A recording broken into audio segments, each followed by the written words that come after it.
Listen to anybody, sure. Because you're here. Why not, right?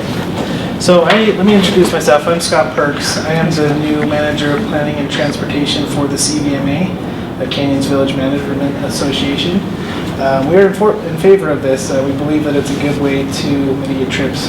We have an obligation to mitigate trips in our jurisdiction. We'd like to continue to support any measures that aim to do so. I am fresh out of planning school, and we are all taught very adamantly in planning school that it is always best to improve your current infrastructure before adding new infrastructure, which requires you to maintain it for the long term. If you build it, they will come, essentially, where we have induced demand problems, where you build additional infrastructure and you don't mitigate traffic, you actually increase traffic. So we, as the city mayor, are in favor of this proposal. And if anybody has any questions for me, I'd be happy to answer them. Thanks, Scott. Can you write your name down for us? Sure. We know you were here. And congratulations on graduating from We look forward to working with the CVMA regarding transportation as well. We've had discussions with Vail about their possible participating, and I assume that the CVMA, I'm looking for Caroline, I assume that the CVMA is working with us within the TMA. Yes. So we have a Transportation Management Association with a lot of business people, and you guys are involved with Right, that. yeah, so- we've been in attendance of those meetings, so we're excited to be contributing. Excellent. Thank you. And not just through the TMA, the CVMA has also been a really great partner. Just whenever we need something, we call them. Whenever they need something, they call us. And they're actually sort of a model for how we would like our public-private partnerships to work going forward. And it's an SST and a BYA and an LOU that we're doing here. So So, anyway, thank you thank for you, your Scott. time. Appreciate it. County citizen, and I'm not so sure I have a question. It's just I want to, oh, maybe it is. I'll express it, and we can decide what it is, okay? But I have some concerns about the transportation plan, and I'll admit a little bit of ignorance about the need, but and I'm not necessarily objecting to the plans I've seen. You know, my specific concern is the Jeremy Ranch area and what we're going to do at the interchange there, and also what we're going to do with the property that's adjacent to Jeremy Ranch Elementary School. I live in Jeremy Ranch. I have a child who goes to the school there. Okay, and from a quality of life perspective, I don't want to take on Park City's transportation problem. Okay, for me, if Highway 224 is too busy, I just stay off of it. Okay, so but really the question that has been on my mind every time I read or hear about this plan is why are we going to the taxpayer to pay for it? You know, because in my mind, I have this perception that every time we go to the taxpayer for to fund an infrastructure project, either proactively or retroactively, to me that represents a failure in the land use and development planning process. Okay, why these are, you know, regardless of whether it's transportation or if it's affordable housing, these indirect impacts are a result of development, and so they should be identified, quantified, and assigned at the point that development is approved. And if that's not been the case here, you know, I'm ignorant as to why. And regardless of, but I'm still inclined as a citizen to say, you know, no, I don't want to give you the money to do that. Okay, I want you to figure out a way. I want you to figure out a way to, if we're building an interchange upgrade at Jeremy Ranch Elementary School, that's Jeremy Ranch interchange that's intended to support the development for the next 20 years along the two frontage roads. Please show me a mechanism where we bond that infrastructure upgrade and then assign the cost to the development as it occurs and refund the citizens. That's really where I'm coming from. I feel I feel like I'm being asked to vote on the impacts of the development when they weren't identified at the time that the development was approved, okay? And just, I'll make one more point and then I'll be quiet, but I'm one person who wants to see development approved against a constraint, okay? So if we're upgrading that interchange in Jeremy Ranch Elementary School for the next 20 years, how many cars, how much traffic does that approve, or does that forecast represent? And how are we going to hold that up as a constraint that we're going to approve future development against? Okay, thanks. Sure. Jack, can you write your name down for us, please? Sure. Development. And Utah generally disfavors county government. The state of Utah likes people to be pushed into cities. They like people to incorporate. So counties have limited resources and limited ability to impact people who want to develop the property. Now, we do charge when somebody comes to develop a piece of property. We can charge an impact fee for traffic, and we do that. And if somebody leaves a development and a new developer comes in, I think there's a new impact fee that gets charged. So they try to do that, but they never accommodate all of it. It just doesn't take it into account. And those fees, some of those fees were paid years ago, and it just continues to grow. So we're at a point right now where growth is coming, more growth is coming. And it's not because we're fostering growth. This council has worked actively to try to mitigate growth, to try to calm it. And we've done that through open space purchases. We've done that by putting in a new section in the development code that says we're not going to enhance the density on a piece of property above base density until the density that's already been approved in the basin has been used up. But there's still a lot of density that's been approved in the basin. Canyons is a good example. That's 25% built out. That means 75% more development is coming there. There's 1.3 million commercial square feet of development sitting right next to us that's unbuilt but already vested. There are other properties around the basin that have vested rights associated with them that are coming. And we're going to have to live with those impacts. And our residents have told us, we talk about it all the time. I can't tell you the number of times I go to an event, a social event, whatever it is, and I'm pinned in a corner by somebody who's very concerned about traffic and transportation and what's happening with it. If you try to drive into Park City, for example, on 248, which is outside of our jurisdiction, in the morning or in the afternoon, it's getting tougher and tougher. The delays are getting longer. Even getting here this afternoon, coming down, I just noticed coming down 224 from Aspen Springs, where I live, it was very congested. In the mud at season. 11:45 in October, which is unusual.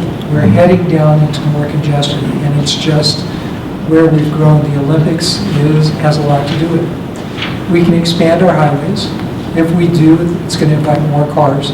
And studies show that when you expand that infrastructure, you get more congestion. Or we can upgrade what we offer.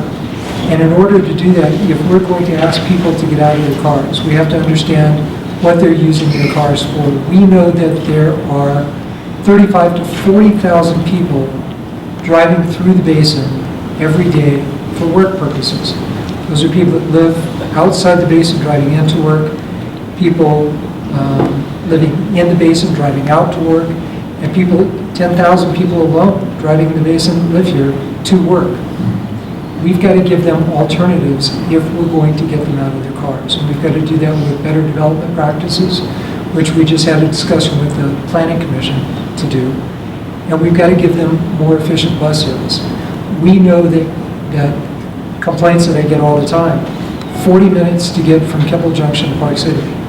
Are you ever going to leave your car if it takes you 8 minutes, 10 minutes to get by car into Park City, or 40 minutes by bus? No. If it takes you 15 minutes by bus, or if it takes you 12 minutes by bus, because we have a BRT lane that goes in. And we give you that bus option every 15 minutes or so. Are you likely to get out of your car? Not all of us will, but some of us will. And we've got to do it incrementally, and that's what we're looking to do with these solutions. Yeah.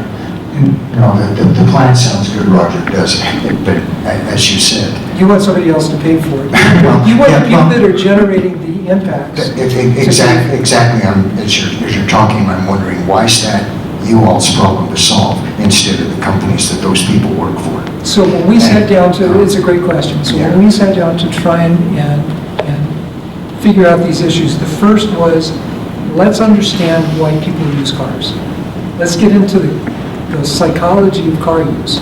It's convenience, it's speed, there's that residual fear that the pipes break in my house, the babysitter goes off and I've got to rush home. The comfort of having our car and being able to get where we want. So we've got to battle those.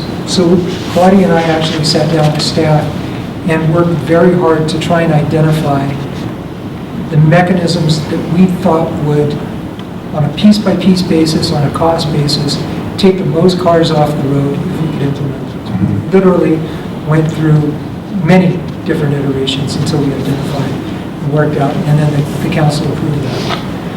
And then we had to look at the mechanisms to pay for it. What you're proposing is a great idea, but there's no mechanism to go back and say, you've got to pay for that. Yeah. So, Only negotiation. yeah, but even that, I mean, Understand? No ballot. yeah, No, there's no leverage. Understand. There's no leverage. So given the range of options that we have, there's bonding. We could float a bond, which would attach an additional amount to your property tax, which didn't seem fair. There are a variety of other similar kinds of mechanisms, and there was a sales tax. And the sales tax seemed to fall the lightest on our citizens' shoulders, our residents' shoulders, while taking into account the impact of tourists. This is a sales tax. Tourists pay 90% of the sales taxes that we receive. 90% of the sales taxes that we receive are paid by tourists in Park City within city limits. And outside the city limits, it winds up, around the east side, it winds up being about 51%, 52% are paid by tourists. So it really does lighten up. It falls as lightly on our shoulders as we could find a tax. Property tax falls on property owners, arguably second homeowners more so, who are not here as much. So in terms of finding some equitable means of funding this, we felt this was the best we could do. And having the money, by the way, having that steady stream of income in the form of a sales tax gives us about, in today's dollars, about $4.1 million on the transit side, about $4.1 million on the transportation infrastructure side. That will rise and fall. If we have a terrible recession, we may see some of those revenues go down. As prices increase over the long term, we should see it rise. As growth pressures continue, we should see it rise. So it gives us that kind of flexibility as well, and we like that one. Yeah, so I like what you've described. I honestly think you've done the best that you could in solving the problem, given the set of constraints that you had. But the concern I still have is what's the limit?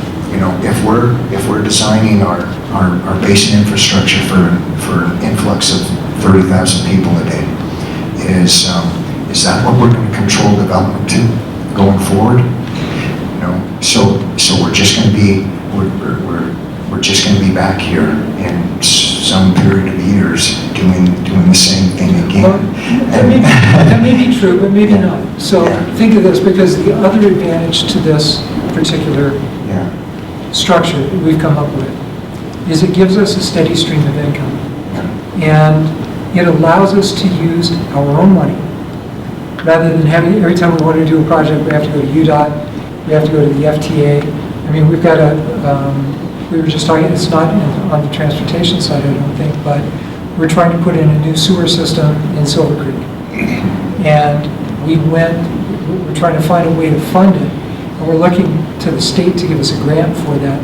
And the state is coming back and telling us we've got to adjust the interest rate that we charge for the people in Silver Creek because they just don't like that we're charging so much. It feels like we're making money on the project. At 3%. And they're holding at 3%, and they're saying you've got to forego your investment income in the future that you would have for this money if you weren't spending it on sewer for somebody else who's got this obligation with sewer in. So rather than having to go to UDOT, to go to the FTA and beg for money, it gives us our own steady source of revenue to spend as we see fit, as we need it. But more importantly, and it just came to fruition with Park City. Park City was able to buy some electric buses to add to the fleet, which satisfies our sustainability requirements and gives us some new buses. They were able to leverage the cost of those buses so that their contribution to the cost is only 20%, and they were able to trigger a grant because they had money to put skin in the game. They were able to trigger a grant of 80% to cover from the federal government to cover the purchases of those buses.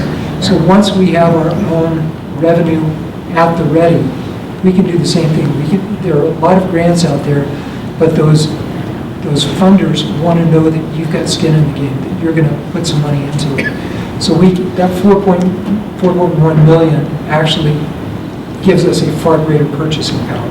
Yeah, I understand that. And I understand your description of how the funding mechanism provides a continuing stream of income for you in the future to expand that transportation capacity if so needed. But that leads me to the question, well, what if people like me decide we don't want more than 30,000 cars, going in and out of Park City? What if we decide from a quality of life perspective that growth, that particular element of growth is not desirable? Then, so anyway, I'll be quiet now because No, I think it's a great discussion. And I hear what you're saying. On the one hand, I would love to be able to find another means of funding this. It really does place the true burden on those businesses, entities that are creating the most impacts. Yeah. The truth is, the problem is, 2/3 of our traffic in the basin is It's us. It's us. It's us. It's not somebody else doing generating it errands. magically. Yeah. It's us. That's one of the big problems. Going in our cars 5 times a day. And the second piece of it is, we're doing what we can, as I said, to mitigate growth. And part of that is open space, part of that is limiting the additional densities on new developments. And we'll continue to do that. But there are still entitlements out there. I mean, we know that 1,300 units are approved in Silver Creek Village. No choice. That's 1,300 units, not people. So multiply that by 2.5 or 3 or however many people move in there. It's going to be a big number. That's coming in. And even if we shut down everything else, and we're only talking about infill and redevelopment instead of new growth for us, the stuff that's happening in Wasatch County, right on our border, is going to impact us in remarkable ways. The things that are happening in the Salt Lake Valley are going to impact us in remarkable ways, primarily because we're a magnet. This is where people want to come recreate. So when they created Round Valley as an off-leash dog area, they did some formal or informal surveys and discovered that 60% of the people that are walking their dogs off-leash in Round Valley are from Salt Lake Valley. It was a great amenity for the Salt Lake Valley when we built it. So those are our challenges. We have great ski resorts here. We have great trails. We have great mountain biking trails. And unfortunately, we can't bar the gates and say it's only for us, the rest of you stay home. And those impacts and their kind of growth we're just going to have to deal with. Okay. When did you move here? How long have you lived here? Yeah, on and off. I've lived here since '91. Okay. So, but Are you full-time now? yeah, full-time since last February. Since February. I've been here 11 years, and we get here. I've got friends who moved here in June, full-time, and they started inviting their friends from Los Angeles to come visit them, and it was horrifying. When every friend that they invited, they said, "It's a beautiful place. You got to move up here. Start looking at houses. Please come join us." It was like, stop. Yeah. Let them stay where they are. No, I was here when we rebuilt the Chevron service station at Kimball Junction. When it was the modification or the rebuild of Highway 224 from 2-lane to 4-lane was wanted to finish the second half of that, with a certain percentage of the population saying, well, if you build it, they will come. If we don't build it, development will be infrastructure constrained. And I got to admit, there's a part of me that's saying I'm not seeing our capability at the city and county level to constrain development and thoroughly evaluate it against quality of life issues and assign the indirect costs. And it's a part of me that says, maybe that idea of constraining development through infrastructure, maybe those guys weren't so wrong. Okay, And that's the no alternative, we consider that too. Do nothing. Do nothing. Yeah. Let people It get more and becomes more such a happy. miserable place. Right. People, I want to ride my mountain bike on, or go to a restaurant in town. Yeah. So, thanks for the conversation. Thank you. I Those are all good appreciate what you do. Thank you. Thank you. You have to tell us your name. Glenn Wright. But I will add a couple of things to convince my friend Judd back there, because I know Judd is a climate activist.